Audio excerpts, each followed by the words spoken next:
Hi mga chikilos na besh ko at mga besh kong expired. Yes, bago tayo mag-almusal, share ko lang po sa inyo kung bakit sobrang excited talaga ako dahil dumating na sa wakas yung bagong formulation po ni Madam Hilay na facial foam. Alam niyo ba kung bakit? Due to public demand po talaga siya, kaya naibalik to at mas pinabongga dahil meron itong 24K karat gold pa ako. Tingnan niyo naman ang besh, mukhang gold ken eh. So, ayan, samahan niyo ako kung ano itong sinasabi kong facial wash na napakaganda.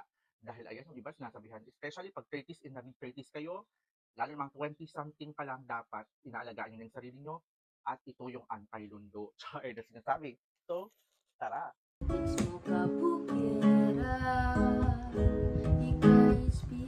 So, eto na, mga skills na besh ko at besh ko inspired. 24K foaming glycolic wash. Tingnan nyo, di ba? Parang may ginto-ginto siya. Ano siya? Siyempre, meron siyang niacinamide, alpha-arbutin, Matricaria camellia, at syempre meron siya kojic acid. Papakita ko sa inyo kung paano gagawin ito.